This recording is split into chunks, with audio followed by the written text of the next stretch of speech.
Hi hello ನಮಸ್ಕಾರ ನನ್ನೆಲ್ಲ ವಿದ್ಯಾರ್ಥಿಗಳಿಗೂ ಕೂಡ ಮತ್ತೊಮ್ಮೆ ನಮ್ಮ ಯೂಟ್ಯೂಬ್ ಚಾನಲ್ಗೆ ಸ್ವಾಗತ. ನಮ್ಮದು ಎಜುಕೇಷನ್ ಕನ್ನಡ ಯೂಟ್ಯೂಬ್ ಚಾನಲ್ ಆಗಿರೋದ್ರಿಂದ ಹಲವಾರು ವಿದ್ಯಾರ್ಥಿಗಳು ಸೋಷಿಯಾಲಜಿ ಏನು ಸಮಾಜಶಾಸ್ತ್ರ second P U C question paper ಇದ್ದರೆ ಹಾಕಿ ಸರ್ ಅಂತ ಕೇಳ್ತಿದ್ರಿ. ಹಾಗಾಗಿ ಇದು very back year question paper ಆಗಿರುತ್ತೆ ನೋಡಿ, ವೆರಿ ಇಂಪಾರ್ಟೆಂಟ್ ಕ್ವಶನ್ ಪೇಪರ್ ಆಗಿರುತ್ತೆ. ಕ್ವಶನ್ ಜೊತೆಗೆ ಉತ್ತರ ಸಹಿತವಾಗಿ ನೋಡ್ತೋಗೋಣ. ಹಿಂದೂ ಪದವನ್ನು ಪರಿಚಯಿಸಿದವರು ಯಾರು ಅಂತಂದರೆ ಅರಬ್ಬರು ಅಂತಲೇ ಹೇಳ್ಬೋದು. ಅದೇ ರೀತಿಯಾಗಿ ಎರಡನೇ ಕ್ವಶನ್ ನೋಡ್ತೋದ್ರೆ ಭಾರತದಲ್ಲಿ ಅಂತರ್ಜಾತೀಯ ವಿವಾಹಕ್ಕೆ ಕಾನೂನಿನ ಮಾನ್ಯತೆ ನೀಡಿರುವ ಮೊದಲ ಕಾನೂನು ಯಾವುದಪ್ಪ ಅಂತಂದರೆ ಆಪ್ಷನ್ಸ್ ಬಿ, ವಿಶೇಷ ವಿವಾಹ ಕಾಯ್ದೆ 1872. ಇದಕ್ಕೆ ಸರಿಯಾದ ಉತ್ತರ ಆಗಿರುತ್ತೆ. ಅದೇ ಮೂರನೇ ಕ್ವಶನ್ ಸೂಕ್ಷ್ಮ ಹಣಕಾಸು ಪರಿಕಲ್ಪನೆಯನ್ನು ಪರಿಚಯಿಸಿದವರು ಯಾರು ಅಂತಂದರೆ ಆಪ್ಷನ್ಸ್ ಎ ಮೊಹಮ್ಮದ್ ಯೂನಸ್ ಅಂತಲೇ ಹೇಳ್ಬೋದು. ಅದೇ ನಾಲ್ಕನೇ ಕ್ವಶನ್ ನೋಡ್ತಾ ಹೋದರೆ ಭಾರತದಲ್ಲಿ ಪಂಚಾಯತ್ ರಾಜ್ ವ್ಯವಸ್ಥೆಯನ್ನು ಅಳವಡಿಸಿಕೊಂಡ ಪ್ರಪ್ರಥಮ ರಾಜ್ಯಗಳು ಅಂತಂದರೆ ಆಪ್ಷನ್ ಸಿ ಈಸ್ ಕರೆಕ್ಟ್ ಆಗಿರುತ್ತೆ ನೋಡಿ, ಆಂಧ್ರ ಪ್ರದೇಶ್ ಮತ್ತು ರಾಜಸ್ಥಾನ್. ಅದೇ ರೀತಿಯಾಗಿ ಐದನೇ ಕ್ವಶನ್ ಒಂದು ಜಾತಿ ಒಂದು ಧರ್ಮ ಒಬ್ಬನೇ ದೇವರು ದೈವಕ್ಕೆ ಪ್ರತಿಪಾದಿಸಿದವರು ಯಾರಂತಂದರೆ ಶ್ರೀನಾರಾಯಣ ಗುರು ಅಂತ ಹೇಳ್ಬೋದು. ಇದಕ್ಕೆ ಸರಿಯಾದ ಉತ್ತರ options D is correct answer ಆಗಿರುತ್ತೆ ನೋಡಿ. ಅದೇ ರೀತಿಯಾಗಿ ಇದು 2025 ಬೋರ್ಡ್ ಎಕ್ಸಾಮ್ ಕ್ವಶನ್ ಪೇಪರ್ ಆಗಿರುತ್ತೆ ನೋಡಿ. ಬಿಟ್ಟ ಸ್ಥಳ ನೋಡ್ತೋಗೋಣ. ಜನಸಂಖ್ಯಾ ಶಾಸ್ತ್ರ ಪದವನ್ನು ಪರಿಚಯಿಸಿದವರು ಆಚಿಲ್ ಗಿಲಿಯಾಡ್ ಅಂತಲೇ ಇದಕ್ಕೆ ಸರಿಯಾದ ಉತ್ತರ ಆಗಿರುತ್ತೆ. ಅದೇ ರೀತಿಯಾಗಿ ಒಳ್ಳೆ ಕ್ವಶನ್ ನೋಡ್ತಾ ಹೋದರೆ ಆದಿವಾಸಿ ಪಂಚಶೀಲ ತತ್ವ ಪ್ರತಿಪಾದಕರು ಯಾರಂತಂದರೆ ಜವಾಹರ್ಲಾಲ್ ನೆಹರು. ಇದಕ್ಕೆ ಕರೆಕ್ಟ್ ಆದ ಆನ್ಸರ್. ಅದೇ ರೀತಿಯಾಗಿ ಎಂಟನೇ ಕ್ವಶನ್ ಬಂದ್ಬಿಟ್ಟು ಮಾಧ್ಯಮ ದೊರೆ ಎಂದು ಪ್ರತ್ಯೇಕರಾದವರು ಯಾರಂತಂದರೆ ರೂಪರ್ಟ್ ಮಾಡ್ರುಕ್. ಇದಕ್ಕೆ ಸರಿಯಾದ ಉತ್ತರ ಆಗಿರುತ್ತೆ. ಅದೇ ಒಂಬತ್ತನೇ ಕ್ವಶನ್ ಸತ್ಯಶೋಧಕ ಸಮಾಜವನ್ನು ಸ್ಥಾಪಿಸಿದವರು ಯಾರಂತಂದರೆ ಜ್ಯೋತಿಬಾ ಫುಲೆ. ಇದಕ್ಕೆ ಸರಿಯಾದ ಉತ್ತರ ಆಗಿರುತ್ತೆ. ಅದೇ ಹತ್ತನೇ ಕ್ವಶನ್ ಬಂದ್ಬಿಟ್ಟು ವಿದ್ಯುನ್ಮಾನ ಮಾಧ್ಯಮವು ಕೃತಕ ನೈಜತೆಯನ್ನು ಸೃಷ್ಟಿಸಿವೆ ಎಂದು ಕರೆದವರು ಯಾರಂತಂದರೆ ಜೀನ್ ಬ್ರೂಡಿ ಲಾರ್ಡ್. ಇದಕ್ಕೆ ಸರಿಯಾದ ಉತ್ತರ 10ನೇ ಕ್ವಶನ್ಗೆ ಆಗಿರುತ್ತೆ. ಇದು ಬಿಟ್ಟ ಸ್ಥಳವಾಗಿರುತ್ತೆ ನೋಡಿ. ಇದು ವೆರಿ ಇಂಪಾರ್ಟೆಂಟ್ ಕ್ವಶನ್ ಪೇಪರ್ ಆಗಿರುತ್ತೆ. ನಿಮ್ಗೆ ಏನಿಲ್ಲ ಅಂತಂದ್ರೂ ಮಿನಿಮಮ್ 30ರಿಂದ 40% ಬರುವ ಚಾನ್ಸ್ ಇರುತ್ತೆ.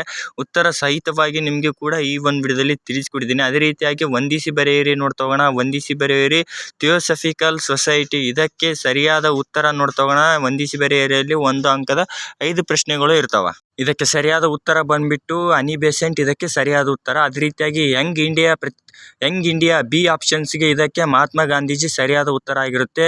ಕೂಲಿಗಾಗಿ ಕಾಳಿ ಯೋಜನೆ ಇದು ಬಂದ್ಬಿಟ್ಟು 1977. ಇದಕ್ಕೆ ಆಪ್ಷನ್ಸ್ 1 ಈಸ್ ಕರೆಕ್ಟ್ ಆಗಿರುತ್ತೆ. ಇದು ಅದೇ ರೀತಿಯಾಗಿ ಕಾಣದ ಕೈ ಡಿಗೆ ಆನ್ಸರ್ ಬಂದ್ಬಿಟ್ಟು ಆಡನ್ ಸ್ಮಿತ್ ಆಗಿರುತ್ತೆ ನೋಡಿ. WTO ಧ್ವಂಸ ಅಂತ ಬಂದಾಗ 2001. ಇದಕ್ಕೆ ಸರಿಯಾದ ಉತ್ತರ ವಂದಿಸಿ ಬರೆಯಿರಿ. ಇದು ಕರೆಕ್ಟ್ ಆಗಿರುತ್ತೆ ನೋಡಿ. ಇದು ವೆರಿ ಇಂಪಾರ್ಟೆಂಟು.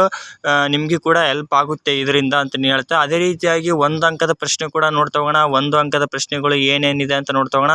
ಭಾರತದ ಪ್ರಾಚೀನ ಹೆಸರುಗಳಲ್ಲಿ ಯಾವುದಾದರೂ ಒಂದನ್ನು ಬರೆಯಿರಿ. ಭರತ ವರ್ಷ, ಭರತ ಖಂಡ, ಜಂಬೂ ದ್ವೀಪ ಮುಂತಾದ ಹೆಸರುಗಳಲ್ಲಿ ಕೂಡ ಕರ್ತಾರ. ಅದೇ ರೀತಿಯಾಗಿ 13ನೇ ಕ್ವಶನ್ ನೋಡ್ತಾ ಹೋದರೆ ಒಂದು ಅಂಕದ ಪ್ರಶ್ನೆಯಲ್ಲಿ ಕರ್ಣವನ್ ಎಂದರೆ ಯಾರು ಅಂತ ಬಂದಾಗ ಕೇರಳದ ತರವಾಡಿ ಯಜಮಾನಿ ಹಿರಿಯ ಸಹೋದರವನ್ನು ಕರ್ಣವನ್ ಎಂದು ಕರೀತಾರೆ ನೋಡಿ. ಸ್ವಲ್ಪ ಮಿಸ್ಟೇಕ್ ಆಗಿದೆ. ಅದೇ ರೀತಿಯಾಗಿ 14ನೇ ಕ್ವಶನ್ ಲಿಂಗ ತಾರತಮ್ಯ ಎಂದರೇನು ಅಂತ ಬಂದಾಗ ಗಂಡು ಮತ್ತು ಹೆಣ್ಣು ಎಂಬ ಲಿಂಗದ ಆಧಾರದ ಮೇಲೆ ಮಾಡುವ ತಾರತಮ್ಯವನ್ನು ಲಿಂಗ ತಾರತಮ್ಯ ಎಂದು ಕರೀತಾರೆ. ಅದೇ ರೀತಿಯಾಗಿ 16ನೇ ಕ್ವಶನ್ಗೆ ನಾನು ಇಲ್ಲಿ ಬರ್ದಿರ್ತೀನಿ ನೋಡಿ, ಅದೇ ಆನ್ಸರ್ ಆಗಿರುತ್ತೆ. ಅದೇ ರೀತಿಯಾಗಿ 16ನೇ ಕ್ವಶನ್ ಬಂದ್ಬಿಟ್ಟು ಸಾಮಾಜಿಕ ಚಳವಳಿ ಎಂದರೇನು? ಒಂದು ನಿರ್ದಿಷ್ಟ ಗುರಿಯನ್ನು ಸಾಧಿಸಲು ಜನರ ಗುಂಪು ಸಂಘಟಿತವಾಗಿದೆ ನಡೆಸುವ ಪ್ರಯತ್ನವನ್ನೇ ಸಾಮಾಜಿಕ ಚಳವಳಿ ಎಂದು ಕೂಡ ಕರೀತಾರೆ. ಇದಕ್ಕೆ ಸರಿಯಾದ ಉತ್ತರ ಆಗಿರುತ್ತೆ ನೋಡಿ. ಅದೇ ರೀತಿಯಾಗಿ 2 ಅಂಕದ ಪ್ರಶ್ನೆ ಕೂಡ ನೋಡ್ತಾ ಹೋಗೋಣ. 2 ಅಂಕದ ಪ್ರಶ್ನೆಯಲ್ಲಿ 17ನೇ ಕ್ವಶನ್ ಬಂದ್ಬಿಟ್ಟು ಭಾರತದ 2 ಧಾರ್ಮಿಕ ಸಮೂಹವನ್ನು ಹೆಸರಿಸಿ ಅಂತ ಬಂದಾಗ ಹಿಂದೂ ಧರ್ಮ, ಮುಸ್ಲಿಂ ಧರ್ಮ. ಅದೇ ರೀತಿಯಾಗಿ 18ನೇ ಕ್ವಶನ್ ಬಂದ್ಬಿಟ್ಟು ಕರ್ನಾಟಕದ 2 ಪರಿಶಿಷ್ಟ ಜಾತಿಗಳನ್ನು ಹೆಸರಿಸಿ ಅಂತ ಬಂದಾಗ ಆದಿ ದ್ರಾವಿಡ ಮತ್ತು ಲಂಬಾಣಿ ಮುಂತಾದ ಹೆಸರುಗಳಲ್ಲಿ ಕೂಡ ಕರೀತಾರೆ. ಅದೇ ರೀತಿಯಾಗಿ 19ನೇ ಕ್ವಶನ್ ಮಹಿಳಾ ಸಬಲೀಕರಣಕ್ಕೆ ಕಾರಣವಾದ 2 ಕಾನೂನಾತ್ಮಕ ತಂತ್ರಗಳನ್ನು ಹೆಸರಿಸಿ ಅಂತ ಬಂದಾಗ ಕೌಟುಂಬಿಕ ಹಿಂಸಾಚಾರ ತಡೆ ಕಾಯ್ದೆ ಮತ್ತು ವರದಕ್ಷಿಣೆ ನಿಷೇಧ ಕಾಯ್ದೆ. ಇದಕ್ಕೆ ಸರಿಯಾದ ಉತ್ತರ ಆಗಿರುತ್ತೆ.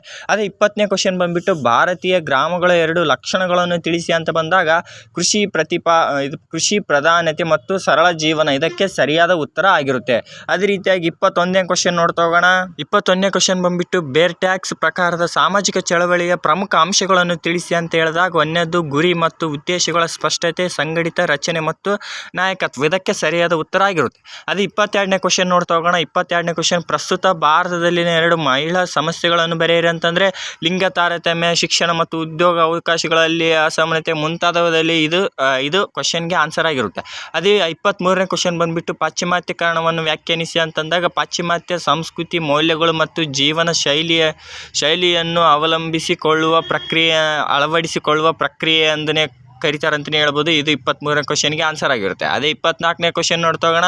ಸಂಸ್ಕೃತಾನುಕರಣದ ಯಾವುದಾದ್ರೂ 2 ಟೀಕೆಗಳನ್ನು ಬರೆಯಿರಿ ಅಂತ ಹೇಳಿದೆ. ಅದೇ ರೀತಿಯಾಗಿ ಇದಕ್ಕೆ ಸರಿಯಾದ ಉತ್ತರ ಬಂದುಬಿಟ್ಟು ಕೆಳಜಾತಿಗಳ ಸಂಸ್ಕೃತಿ ಮತ್ತು ಗುರುತನ್ನು ಕಡೆಗಣಿಸುತ್ತದೆ ಮತ್ತು ಅದೇ ರೀತಿಯಾಗಿ ಸಾಂಸ್ಕೃತಿಕ ವೈವಿಧ್ಯತೆಯನ್ನು ನಾಶಪಡಿಸುತ್ತದೆ. ಇದಕ್ಕೆ ಸರಿಯಾದ ಉತ್ತರ ಆಗಿರುತ್ತೆ. ಅದೇ ರೀತಿಯಾಗಿ ಇದಕ್ಕೆ ಲಾಂಗ್ ಕ್ವಶನ್ಗೆ ಬಂದುಬಿಟ್ಟು ನೀವೇ ಆನ್ಸರ್ ನೋಡ್ತಾ ಹೋಗಿ. ನಿಮ್ಗೇನಾದರೂ ಲಾಂಗ್ ಕ್ವಶನ್ಗೆ ಆನ್ಸರ್ ಬೇಕಾ ಖಂಡಿತ ಕಮೆಂಟ್ ಮಾಡಿ, ಅದು ಕೂಡ ಆನ್ಸರ್ ನಿಮಗೆ ತಿಳಿಸ್ಕೊಡ್ತೀನಿ ಅಂತ ಹೇಳ್ತಾ, ಮತ್ತು ಈ ಮಾಹಿತಿ ನಿಮಗೆ ಹೆಲ್ಪ್ಫುಲ್ ಆಗಿದೆ ಅಂತಲೇ ತಿಳ್ಕೊತಿದ್ದೀನಿ. ಹೆಲ್ಪ್ಫುಲ್ ಆಗಿದ್ದರೆ ಒಂದು ಸಬ್ಸ್ಕ್ರೈಬ್ ಮಾಡೋದನ್ನು ಮರಿಬೇಡಿ ಮತ್ತು ಸಪೋರ್ಟ್ ಮಾಡಿ ಅಂತ ಹೇಳ್ತಾ, ಮತ್ತು ನಿಮ್ಗೆ ಯಾವುದೇ ರೀತಿಯಾಗಿ ಮತ್ತು ನಾಳಿನ ವಿಡಿಯೋದಲ್ಲಿ ಇದೇ ಯೂಟ್ಯೂಬ್ ಚಾನಲಲ್ಲಿ ನಿಮಗೆ ಏನು ಕ್ವಶನ್ ಬರೆದು ಬಂದಿರ್ತಿರಲ್ಲ ಅದಕ್ಕೆ ಸರಿಯಾದ ಆನ್ಸರ್ ಕೂಡ ಇದೇ ಒಂದು ವಿಡಿಯೋದಲ್ಲಿ ತಿಳಿಸ್ಕೊಡ್ತೀನಿ ನೋಡಿ.